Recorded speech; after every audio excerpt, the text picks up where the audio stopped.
Bonjour tout le monde et bienvenue à cette entrevue en direct pour l'activité d'exploration Je m'oriente en live proposée par l'organisme Jeunes Explos Stage d'un jour. Je me présente, mon nom est Audrey-Anne Cloutier-Côté, je suis chargée de projet à l'organisme et c'est moi aujourd'hui qui aura le privilège d'animer cette entrevue bien spéciale avec vous. Comme vous le savez, les jeunes à la maison, cette semaine, c'est la semaine thématique des techniques en santé et on est très heureux aujourd'hui d'accueillir Madame Jennifer Tremblay, qui est technicienne en radio-oncologie. Bonjour Madame Tremblay. Bonjour. Et tout d'abord, un énorme merci d'avoir accepté notre invitation. Puis, je tiens à mentionner aussi qu'on a un petit délai, un petit retard pour l'entrevue d'aujourd'hui, mais ça fait partie des réalités, je pense, en milieu hospitalier. Je vous laisse nous expliquer un peu votre environnement de travail, où est-ce que vous exercez comme technicienne en radio-oncologie. Donc oui, mon travail en général, ça consiste à traiter des patients atteints de cancer, donc les traitements de radiothérapie plus spécifiquement. En général, ces traitements-là sont donnés avec un appareil qu'on appelle un accélérateur linéaire. Puis ça, c'est pour de la radiothérapie qu'on appelle externe. Il y a aussi de la radiothérapie interne où est-ce qu'on pourrait venir insérer une petite source radioactive à l'intérieur d'un patient pour avoir des différents objectifs de traitement. Donc, mais ça, c'est vraiment une petite minorité là, des traitements qu'on donne. C'est vraiment plus au niveau de l'accélérateur linéaire, excusez-moi. Donc, je comprends bien. Oui, votre travail, en fait, c'est que vous exercez auprès de patients qui sont atteints de cancer, si je comprends bien. Oui, exactement. Donc, ça peut être des cancers de tout type, là, des cancers du sein, de la prostate, du poumon. Ici, je travaille à la Cité de la Santé à Laval. C'est vraiment une clientèle adulte, donc à partir de 16 ans, où est-ce qu'on va faire les traitements. Puis, il y a certains centres qui sont plus à Montréal, où est-ce qu'ils peuvent faire des traitements pour les jeunes enfants atteints de cancer. Si on parle un peu plus d'une journée type, à quoi ça ressemble le quotidien d'une technologue en radio-oncologie? C'est sûr qu'on a des différents secteurs d'activité, à même la radio-oncologie. On a des secteurs qui sont plus au niveau de la planification des traitements. Puis, on a habituellement, quand on sort là, du collège, du cégep, on va commencer directement dans les salles de traitement où est-ce qu'on donne les traitements. Fait que je vais plus vous décrire une journée type à ce niveau-là. Donc, quand on arrive le matin, on a toujours des tests de qualité à effectuer sur nos appareils pour assurer un bon fonctionnement puis d'assurer que nos systèmes de sécurité sont fonctionnels aussi. Puis, par après, on va commencer notre journée de traitement. En général, on est avec nos patients une quinzaine de minutes par jour. Puis, les patients, moi, c'est une des choses que j'aime beaucoup de la profession, c'est qu'on voit les mêmes patients à tous les jours pendant à peu près un mois. Il y a certains patients que c'est moins qu'un mois, il y en a que c'est un petit peu plus, mais à tous les jours, à la même heure, c'est les mêmes patients qu'on voit. Fait qu'on arrive à créer des beaux liens avec ces usagers-là. Ce qui fait qu'on a à peu près une trentaine de patients dans notre journée. Ça dépend d'un centre à l'autre, là, mais on fait un 8 heures là, dans notre journée. Puis c'est ça, on va les positionner sur des marques qu'ils ont sur eux, sur les différents endroits au niveau du corps. On va les positionner, on va faire des images, soit c'est comme des petits scans qu'on appelle là, pour vérifier les changements là, qui peuvent avoir eu lieu en lien avec la maladie. Puis après ça, on fait le traitement. Fait qu'on a comme dans notre poste de contrôle, on a beaucoup d'ordinateurs, on est très informatisé aussi.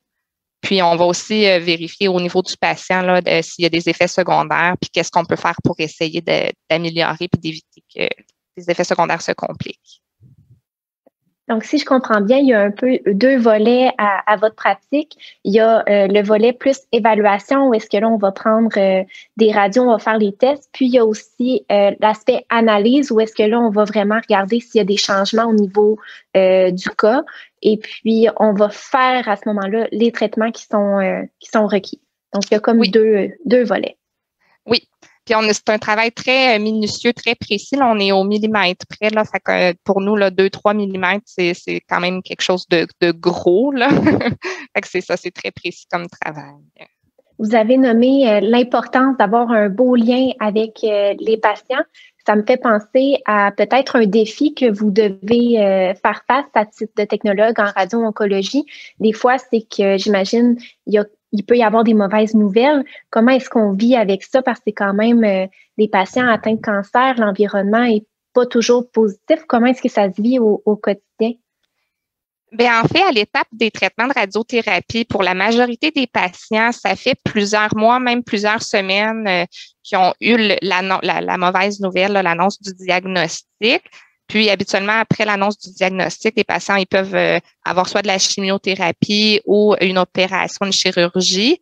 Donc, à l'étape où est-ce que nous, on les voit, ça fait longtemps là, qu'ils ont pu digérer la nouvelle. Puis, c'est comme la dernière étape parce que, tu sais, oui, le cancer, c'est pas quelque chose qu'on souhaite aux gens, mais tu sais, c'est les patients qu'on voit, c'est des traitements curatifs qu'on donne, donc c'est pour guérir. Là, puis, vu qu'on est à la dernière étape de leur cancer, ben la fin de la radiothérapie, c'est comme la lumière au bout du tunnel pour nos patients. Donc, c'est un environnement qui est très agréable. Puis, justement, de voir nos patients tous les jours, là, on devient comme on crée vraiment des beaux liens, puis on parle de la pluie, du beau temps, on apprend à connaître la famille, la routine de ces gens-là. Oups, excusez-moi.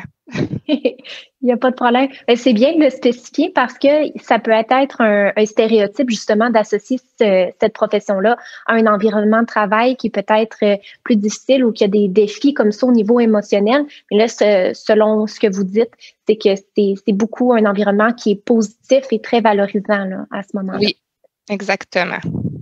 Si on parle maintenant du matériel que vous utilisez pour faciliter votre travail, qu'est-ce que ça prend au niveau des technologies, par exemple, que vous avez au quotidien avec vous? Donc, comme je disais au départ, on utilise notre appareil de traitement. Donc, ça, c'est quand même un très gros appareil qui demande quand même une bonne formation parce qu'on utilise la radioactivité pour donner les traitements. Il y a aussi beaucoup d'ordinateurs avec des différents logiciels. On a un ordinateur qui est vraiment notre dossier patient. On a un ordinateur qui lui contrôle l'appareil de traitement. On a un ordinateur que lui va venir nous aider à faire l'analyse des images qu'on a pris, les petits scans qu'on a pris ou les radiographies qu'on prend. Sinon, on a beaucoup des accessoires d'immobilisation. Nos patients, on doit les positionner à tous les jours dans la même position pour effectuer le traitement. Donc, on fabrique et on utilise des accessoires pour bien replacer nos patients. Maintenant, je suis curieuse de savoir, dans votre équipe de travail, vos collègues qui sont en proximité avec vous, est-ce que c'est principalement d'autres technologues en radio-oncologie? Est-ce qu'il y a des infirmiers, infirmières auxiliaires, médecins? Avec qui est-ce que vous coordonnez toute cette charge de travail? Ben oui, on est une équipe très interdisciplinaire qu'on dit. Donc, la grande majorité des professionnels dans notre département sont des technologues, tout comme moi. On a aussi nos radio-oncologues qui sont les médecins qui vont prescrire des traitements de radiothérapie. On a des physiciens médicaux aussi qu'eux, ils vont faire plus les tests au niveau des appareillages, les maintenances des entretiens préventifs de nos équipements. On a des infirmières aussi qui vont, parce que nous, les technologues, on n'a pas le droit de prescrire. Il y a certaines choses qu'on n'a pas le droit de faire là, dans nos normes de pratique. Donc, oui, des infirmières aussi. Il y a des nutritionnistes, orthophonistes qui peuvent travailler aussi avec nous pour éviter que les pertes de poids des patients. Il y a aussi des psychologues, travailleurs sociaux qu'on peut inclure dans nos dossiers pour des patients pour les aider avec des problèmes de transport ou des problèmes tout autre. Tout à fait. Donc, on remarque vraiment là, que, comme vous dites, c'est une équipe multidisciplinaire là, qui sont là vraiment pour épauler et soigner le patient dans sa démarche de réhabilitation. Exactement. Maintenant, vous avez parlé de quelques-uns des actes qui sont réservés à votre pratique. Est-ce que vous pouvez, pour les jeunes à la maison qui nous écoutent, démystifier vos tâches spécifiques comme technologue et celles vraiment du médecin qui travaille en oncologie? Des fois, c'est peut-être une nuance qui est plus ou moins claire là, pour certains. Oui, effectivement, c'est une bonne question à poser parce que souvent dans les émissions, dans les films, où est-ce que les patients atteints de cancer ils ont des traitements de radiothérapie, on voit beaucoup que c'est le médecin c'est lui qui donne le traitement. Mais en fait, c'est seulement que les technologues en radio-oncologie qui ont le droit de donner les traitements de radiothérapie aux patients.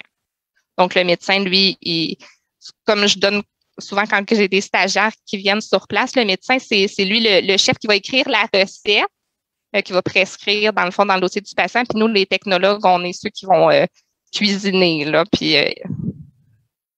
ouais. C'est vraiment un bon exemple. On comprend bien le médecin qui est là à titre de chef, qui prépare la recette, les ingrédients. Puis vous, ensuite, là, vous travaillez à titre de cuisinier.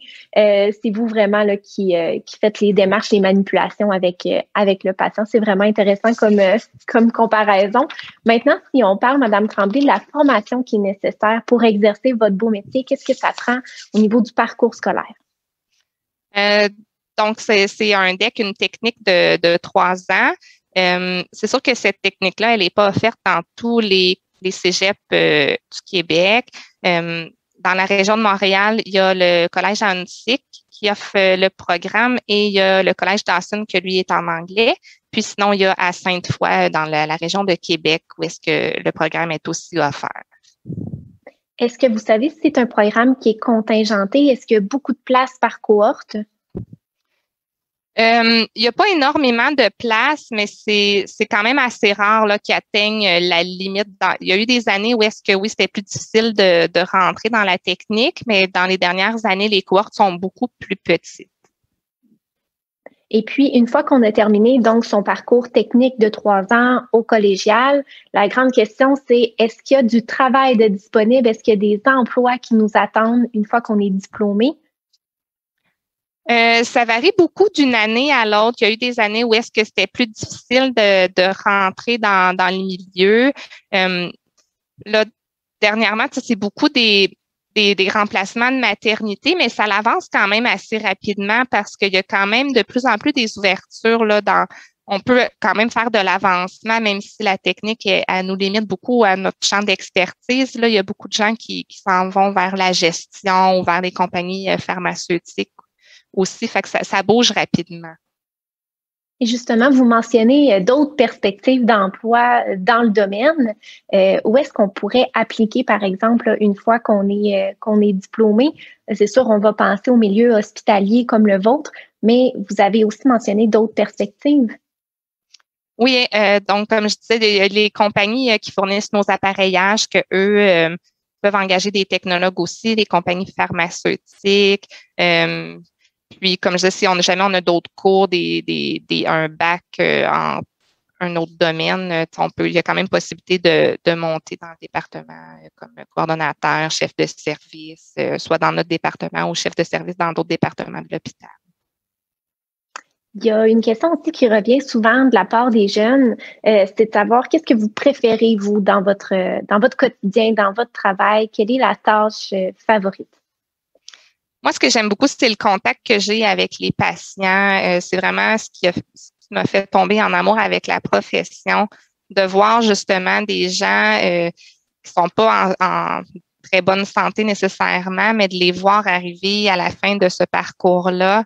Puis, ce que j'aime aussi beaucoup, c'est que la majorité de nos patients, certains de nos patients reviennent quelques mois ou même des années plus tard pour revenir nous voir puis nous dire regardez comment je vais bien. Puis c'est vraiment un des beaux côtés du métier, je trouve. Ça doit être extrêmement valorisant, comme vous dites, au quotidien, de voir ces beaux succès-là puis ces améliorations, parce que c'est du concret, en fait, là, ce que vous observez. Oui, effectivement. On le vit en temps réel, là, toute cette évolution-là. Si on revient un petit peu sur les différenciations entre votre équipe multidisciplinaire, on a parlé, il y a des infirmiers, infirmières, il y a des médecins, il y a aussi une équipe travail social, psychologue. Est-ce que vous pouvez démystifier votre rôle comme technologue en radio-oncologie et le rôle d'un infirmier ou d'une infirmière qui travaille dans ce même département-là? Parce que tous les deux, vous pouvez quand même administrer certains traitements. Ça peut être difficile à distinguer pour certains jeunes. C'est sûr que je ne peux pas parler pour tous les départements parce que chaque département peut fonctionner de différentes façons dépendamment du personnel qui est sur le plancher. Mais ici, pour qu'est-ce que moi, je vis quotidiennement, dans le fond, les technologues, en évaluant les patients, on peut flaguer, excusez mon anglicisme, des problématiques. Puis, souvent, nous, on peut recommander des solutions plus simples aux patients, puis arriver à un certain stade où est-ce que c'est plus difficile pour le patient de tolérer peut-être une douleur, bien là, on peut référer le patient à l'infirmière. Mais ces rendez-vous-là sont pas, l'infirmière, elle voit pas le patient tous les jours, le médecin non plus, c'est vraiment le technologue qui lui fait le suivi de l'état du patient. Puis, si c'est un problème au niveau de la santé mentale, un problème psychologique, ben nous, on va référer au psychologue. Puis si c'est un problème de transport, nous, on réfère au travailleur social. Puis si c'est un problème au niveau plus médical, des symptômes, ben là, on peut référer soit au médecin, à l'infirmière. Mais ça reste le technologue qui a le lien avec le patient, puis que ça fait partie de notre travail à nous de référer. Je comprends bien la nuance maintenant. Vous êtes vraiment là à titre d'accompagnateur régulier avec le patient. C'est vous qui allez détecter vraiment les changements au quotidien. L'infirmier ou l'infirmière, par exemple, eux ne côtoient pas aussi souvent ce même patient-là, donc ne remarqueront peut-être pas les différences au niveau du traitement puis de la réaction du patient. C'est ça. Puis quand l'infirmière voit le patient, elle a un bon point de départ. Dans le fond, tout ce que nous, on a vu, tout ce qu'on a constaté, on l'a indiqué dans le dossier. Donc, l'infirmière, elle repart pas de zéro. Elle va partir d'où est-ce que nous, on a arrêté notre travail pour finir sa partie à elle. Si on revient un peu sur la question des défis au quotidien, veut pas, votre travail, c'est quand même une charge assez importante. Vous travaillez en grande proximité avec les patients. Vous êtes là en première ligne s'il y a un changement. Est-ce que ça peut s'avérer stressant? Parce que vous avez quand même une certaine pression sur les épaules. Votre rôle est très, très, très important et déterminant pour le patient. Comment est-ce que vous vivez ça au quotidien?